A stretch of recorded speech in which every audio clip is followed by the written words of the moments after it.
तो वो ज़्यादा दे दे। तो ऐसे काम कीजिए, क्योंकि इस्लाम आप देखिए, किसी का भी निगाह पड़ा जाता है तो मदरसे में एक निर्धारित शुल्क की पर्ची कटती है, तब मौलवी निगाह पड़ता है।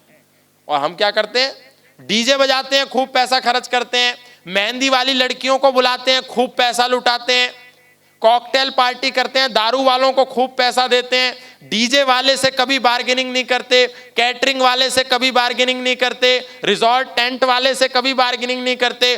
पंडित जी जो शादी का, विवाह का मुख्य संस्कार कर्म कराने बैठते हैं, पहले तो उनसे एक शर्त रखते हैं कि पंडित जी जल्दी जल्दी कर दो, हमारे पास समय का बहुत अभाव है, और उसके बाद उनकी दक्षिणा पर हम बार्गेनिंग करते हैं। और फिर पंडित जी भी इतनी जल्दी करते हैं कि 6 महीने बाद ही तलाक हो जाता है। पंडित जी भी मजबूर हैं, यजमान ने इतना प्रेशर पंडित जी पे बना दिया, तो पंडित जी क्या करें, पंडित जी तो यजमान के अनुसार चलते हैं। तो ऐसी बेवकूफियां भी हम बहुत करते हैं। शादी विवाह केवल मेहंदी से, हल्दी से, कॉकटेल से, मॉकटेल से, रोके से, एंगेजमेंट से, डीजे से, डीजे क्लब से, बैचलर पार्टी से नहीं होता।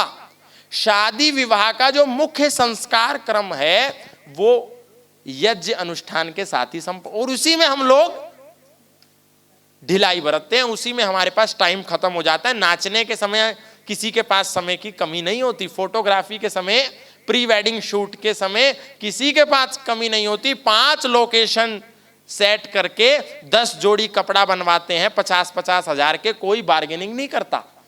लेकिन पंडित जी को 5100 देने में कहते हैं, पंडित जी पिछली बार जब हमारे छोटे बेटे की हुई थी तब तो 1100 में हो गया था, अब आप 5100 मांग रहे हैं। तो ये इसलिए हो क्योंकि हम लोगों ने सही स्थान पर धर्म के रक्षक जो हैं, जिनकी वजह से धर्म बचा हुआ है, वहां देना हमने छोड़ दिया। तो ऐसा ना करें। इस्लामिक लोगों से बहुत सारी चीजें सीखने की भी हैं, बहुत सारी चीजें सतर्क होने की भी हैं, और बहुत सारी चीजें उनको उनकी समाज में उजागर करने की भी हैं। तो ये सब बातें मैंने आपसे कही। आशा है कि आप इन बातों पर चिंतन करेंगे, मनन करेंगे, मंथन करेंगे, विचार करेंगे, और इसको कहीं ना कहीं अपनी सामर्थ्य अनुसार जीवन में पालन भी करेंगे। इन्हीं शब्दों के साथ बहुत बहुत धन्यवाद, बहुत बहुत आभार।